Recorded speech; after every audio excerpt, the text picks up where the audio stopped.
To all class 10 students, hope आप लोग बहुत अच्छे से पढ़ाई कर रहे होंगे।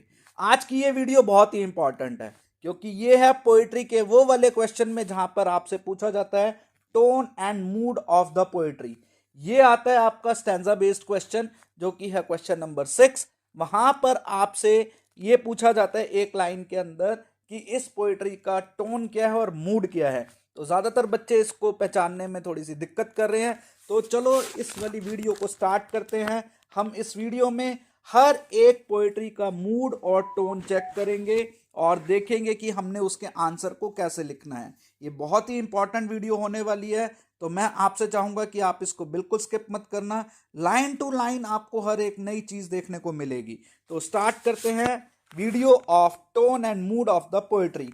तो पहली पोएट्री है फायर एंड आइस। जैसे कि आपको पता है ये पोएट्री रॉबर्ट फ्रॉस्ट ने लिखी थी और इसमें दो डिस्ट्रक्टिव फोर्सेस डिजायर और हेटर्ड को दिखाया था जो कि रिप्रेजेंट हो रहे थे फायर एंड आइस के द्वारा। अब इसकी मूड क्या है, तो यह है ग्लूमी। ग्लूमी मतलब होता है उदास। क्यों? क्योंकि यहां पर हमें डिस्ट्रक्शन ऑफ वर्ल्ड देखने को मिलेगा। ठीक है, सेट्स अ सोम्बर टोन। जब भी आएगा ना ये वर्ड सोम्बर टोन तो उसका मतलब होता है ग्लूमी। इसका ध्यान रखना, सोम्बर टोन का मतलब होता है ग्लूमी। इसके बाद आएगा रिफ्लेक्टिव। रिफ्लेक्टिव मतलब हमारे को अपने अंदर रिफ्लेक्शन देखना है कि हम कहाँ पर स्टैंड करते हैं। क्लियर? तो यहाँ पर जो पोयम है, ये पोएट जो है ये अलाउ करते हैं कि हमें एक बार रुक कर अपने अंदर झांक कर देखने की बात है, क्या हमारे डिजायर और हेट की वजह से इस अर्थ का एंड होने वाला है या नहीं होने वाला। क्लियर? तो ये स्पीकर के वर्ड हैं। तो रिफ्लेक्टिव मतलब हो गया कि आपको और हम सब को अंदर से झांकने की बात आ रही है। ठीक है। थ्रेटनिंग, डराने वाली है। क्यों है? क्योंकि इसके अंदर एंड ऑफ द वर्ल्ड लिखा हुआ है और वो कैसे लिखा हुआ है वो आपको पता ही है, फायर एंड आइस के द्वारा। क्लियर? इसके बाद आता है टोन। ये है मैटर ऑफ फैक्ट। ये बहुत इंपॉर्टेंट है, मैटर ऑफ फैक्ट, कि हमें पता है भाई ये फैक्ट है कि या तो अर्थ का एंड फायर से होगा या आइस से होगा। फायर का मतलब हो गया हेट, और जब भी हम हेट की बात करते हैं तो यहाँ पे मतलब आता है वॉर। और आइस मतलब हो गया क्या, सॉरी, आइस का मतलब है हेट और फायर का मतलब है डिजायर। तो यहां पर आइस जितनी ज्यादा हेट बढ़ेगी उतनी ही ज्यादा हमारे अंदर नफरत पैदा हो जाएगी, और नफरत पैदा होने से भी हमारा जो वर्ल्ड का एंड है वो कंप्लीट हो जाएगा। ठीक है। Overall fire and ice evokes a mode Overall, Fire and Ice evokes a mood of solemn reflection and a tone of detached acceptance, inviting readers to contemplate the darker aspect of human nature and consequences of our actions। तो इसमें हमें बताया गया है कि जो fire and eyes है वो हमारे को रिफ्लेक्शन शो करता है कि हमें अपने अंदर झांक कर देखने की ज़रूरत है, हमें एक्सेप्ट करने की ज़रूरत है कि हमारा जो ह्यूमन नेचर है और जो भी उसके काम है उनकी वजह से हमारी अर्थ को कितना डिस्ट्रक्शन होने वाला है। ठीक है, तो इसको बहुत अच्छे से समझो। नेक्स्ट पोइट्री आ रही है हमारी डस्ट ऑफ स्नो। छोटी सी पोइट्री है, ये भी रॉबर्ट फ्रॉस्ट की पोइट्री है। इसके अंदर ये भी रिफ्लेक्शन है और अपलिफ्टिंग है। मतलब रिफ्लेक्शन क्यों है? क्योंकि यहाँ पर एक सुपरस्टिशन की बात है, और अपलिफ्टिंग मतलब हम नेगेटिविटी से पॉजिटिविटी की तरफ चल रहे हैं। तो यहाँ पर मूड, तो यहाँ पे देखो अभी मैंने आपको बताया सोम्बर जहाँ पे भी लिखा होगा उसका मीनिंग है ग्लूमी। ग्लूमी मतलब उदास। ठीक है। The speaker describes being in despondent. Despondent का मतलब भी ग्लूमी होता है, ये इसका सिमिलर वर्ड है। Burden by some unspecified weight the way a crow shook down on me. मतलब ये हमारे को पता चलता है लाइन 1 और 2 में, जहां पर क्रो ने वो जो आइस थी वो पोएट के ऊपर किस तरीके से गिराई है। ठीक है। इसके बाद है टोन इंट्रोस्पेक्टिव। ये भी रिफ्लेक्शन का ही मीनिंग होता है। और मेडिटेटिव। ठीक है। On their state of mind and sudden interruption caused by dust of snow falling from the tree. और इसके बाद है surprise and joy in the tone. क्यों है सरप्राइज? क्योंकि जैसे ही वो क्रो ने उसके ऊपर बर्फ आइस गिराई तो वो सरप्राइज हो गया। और जॉय क्यों है? जॉय इसलिए क्योंकि जो उसका डे वेस्ट होने वाला था वो बच गया। क्लियर? तो इसको आप बहुत ही ध्यान से पढ़ लो, इसका स्क्रीनशॉट ले लो, ये बहुत इंपॉर्टेंट चीज है। इसके बाद नेक्स्ट हमारी पोइट्री है टाइगर इन द जू। ये भी बहुत इंपॉर्टेंट है, ये लेस्ले नॉरिस ने लिखी हुई है। और इसका जो मूड और टोन है वो है फ्लक्चुएटेड है, रिफ्लेक्टिंग है, कॉन्फ्लिक्टिंग है, और इमोशंस भरे हुए हैं इसके अंदर। देखो फ्लक्चुएटिंग क्यों है? क्योंकि एक तरफ तो वो टाइगर जो है जू में बंद है और हम दूसरी तरफ देखते हैं कि अगर वो टाइगर बाहर होता जंगल में तो वो कैसे होता? रिफ्लेक्टिव, वो ह्यूमन एक्शंस हैं। और कॉन्फ्लिक्टिंग, इसके अंदर टाइगर के अंदर कॉन्फ्लिक्ट चल रहा है कि वो विजिटर्स को एंटरटेन करे या वो उनसे थोड़ा सा नाराज हो रहा है। क्लियर? तो यहाँ पर सोम्बर एंड रिफ्लेक्टिव ये बहुत इंपॉर्टेंट है। देखो ये वाला वर्ड हर जगह पर आपको देखने को मिलेगा। Clear? There is also a hint of admiration for the tiger's beauty and strength, but is overshadowed by the sense of contentment and loss. इसके बाद आ जाता है हमारा tone, empathetic and contemplative. Empathetic मतलब यहाँ पर एम्पैथी है, उसके प्रति दयालुता का भाव है। ठीक है? इसके बाद है there is a tone of resignation towards the inevitability of the tiger's captivity.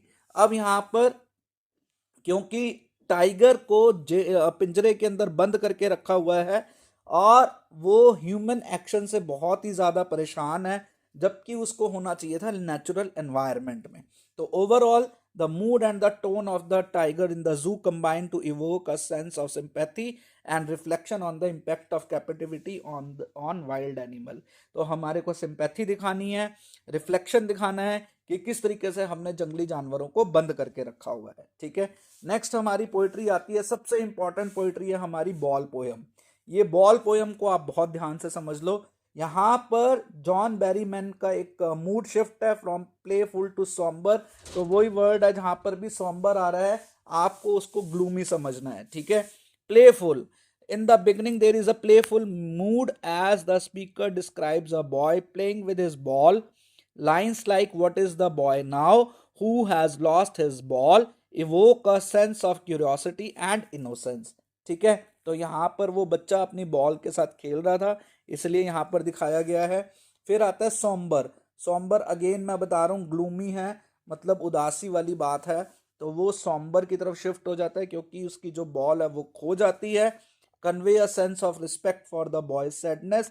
अब यहाँ पर वो रिस्पेक्ट भी कर रहे हैं कि भाई तेरी बॉल खो गई है, कोई बात नहीं, परेशान होने की कोई बात नहीं है।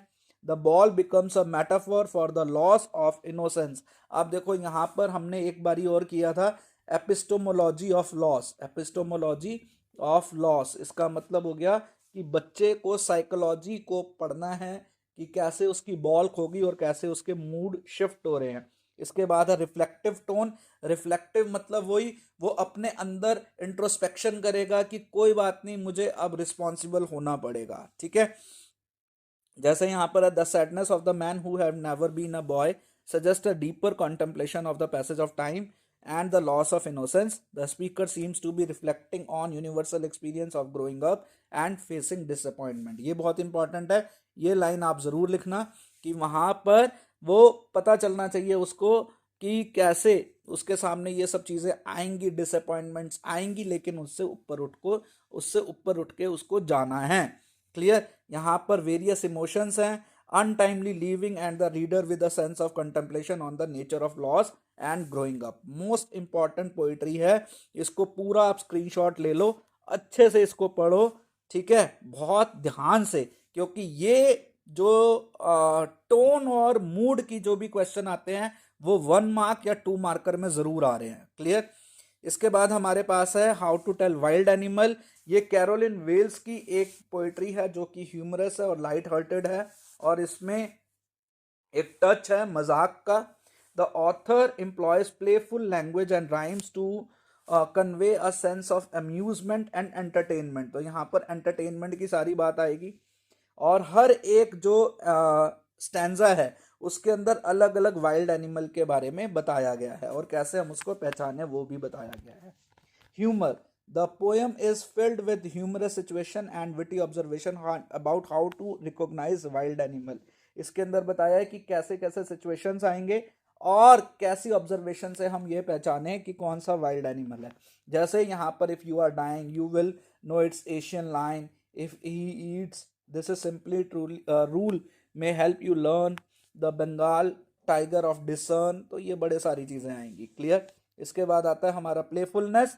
यहाँ पर किसके बारे में? जैसे ही only lap and lap and lap, इस तरीके के जो क्वेश्चंस हैं या इस तरीके की लैंग्वेज आपको बताती है कि जो डेंजरस एनिमल है उनका अगर आपके सामने सामना हो जाए तो आपको उनकी बॉडी लैंग्वेज से उसे कैसे पहचानना है। ठीक है, ये पोयम है, लाइट हार्टेड है, बहुत ह्यूमरस है, हर एक करेक्टर के बारे में छोटी छोटी मजाकिया बातें लिखी हुई हैं।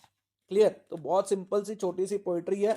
इसमें जैसे क्रोकोडाइल का आएगा, चैमिलियन का आएगा, हाइना का आएगा, तो अलग अलग तरीके के एनिमल्स के बारे में बताया है और उनके करेक्टरिस्टिक के बारे में बताया है कि अगर ये आपके सामने आ जाते हैं तो आपने उनको कैसे पहचानना है। ठीक है, and the most important poetry is Amanda.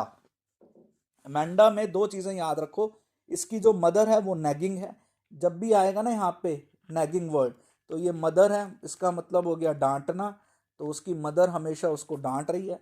और फ्रस्ट्रेटेड कौन है यहाँ पे? फ्रस्ट्रेटेड है अमेंडा। ठीक है, तो दो तरीके की इसके अंदर टोन है, पहला इसकी मदर के लिए और दूसरा इसके खुद के लिए, अमेंडा के लिए। ठीक है, मूड कैसा है? कॉन्स्टेंट। कॉन्स्टेंट मतलब कि वो हमेशा रुकी हुई है, अमेंडा की अपनी लिमिटेशंस है, वो हमेशा रुकी हुई है कि मैं यहाँ से छोड़ के भागना चाहती हूँ। और फिर आएगा डे ड्रीमिंग, एस्केपिज्म।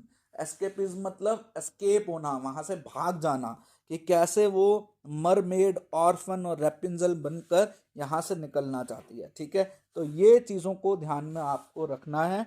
इसके बाद हमारी नेक्स्ट बड़ी अच्छी सी पोइट्री है the tale of the custard the dragon, जो कि विम्सिकल है और प्लेफुल है। विम्सिकल मतलब थोड़ा सा व्यंग है। क्लियर? तो यहाँ पे जैसे इसमें टोन है really truly little pet dragon, mouth like a fireplace. ठीक, प्लेफुल टोन है क्योंकि यहाँ पर जो बेलिंडा है वो अपने सारे टॉयज के साथ में खेल रही है। लाइट हार्टेड मूड है, यहाँ पर वो उसको जब गुदगुदी करती है, ब्लिंक जो है वो छुप जाता है। ठीक है, मस्टर्ड भी जो है वो सेफ केस ढूंढता है, इस तरीके से। सस्पेंसफुल भी है क्योंकि यहाँ पर जब वो पायरेट आ रहा है तो उस समय सस्पेंस क्रिएट हो रहा है। ठीक है, तो यहाँ पर बहुत सारी चीज़ें आ जाती हैं। और लास्ट है हमारे पास में फॉर एनी ग्रिगोरी, ये कंटेम्पलेटिव टोन है। इसमें यहाँ पर being loved one for one self rather than external attributes such as hair colour, ये सारी चीज़ें इसके अंदर आ रही हैं, तो ये कंटेम्पलेटिव टोन हो गई। रिफ्लेक्टिव, अगेन रिफ्लेक्शन है कि यहाँ पर हमारे को देखना है कि हमें सुंदरता कहाँ से देखनी चाहिए, बाहरी सुंदरता पर जाना चाहिए या व्यक्ति के व्यक्तित्व की तरफ, मतलब बिहेवियर की तरफ जाकर उसके इनर ब्यूटी को पहचानना है। मेलनकोलिक, मेलनकोलिक मतलब सैडनेस है। ठीक है, क्यों है सैडनेस? क्योंकि उसका जो लवर है वो उसको उसके बाहरी तौर पर उसको पसंद कर रहा है, ना कि उसके बिहेवियर के प्रति। ठीक है, इंट्रोस्पेक्टिव, अगेन इंट्रोस्पेक्टिव, ये मोस्ट इंपॉर्टेंट चीज हो जाती है इंट्रोस्पेक्टिव, कि हमारे को अब इंट्रोस्पेक्शन करने की ज़रूरत है, आपस में सोच कर देखने की ज़रूरत है कि इनर ब्यूटी और आउटर ब्यूटी में से कौन सा बेस्ट है। ठीक है, तो this introspective mood is evident throughout the poem as the speaker grapples with the idea of being loved for oneself alone। और इसमें दोनों चीज़ें आ जाती हैं, coupled with the melancholic yet introspective mood of the poet, poem create a profound exploration of the contemplative of self love and self perception. तो हमारे को self perception की ओर भी ध्यान देने की ज़रूरत है। तो बच्चों ये वाला जो भी हम लोगों ने अभी किया है tone and mood off the poetry, ये आपका 2 मार्क, हो सकता है 3 मार्क का भी क्वेश्चन आ जाए, नहीं तो 2 और 1 मार्क में ये ज़्यादातर अभी तक क्वेश्चन देखने को मिला है। ये मोस्ट इंपॉर्टेंट पार्ट है, आपको इसको छोड़कर नहीं जाना है। ये बिल्कुल आप ये समझ लो ये आपको रामबाण मिल चुका है।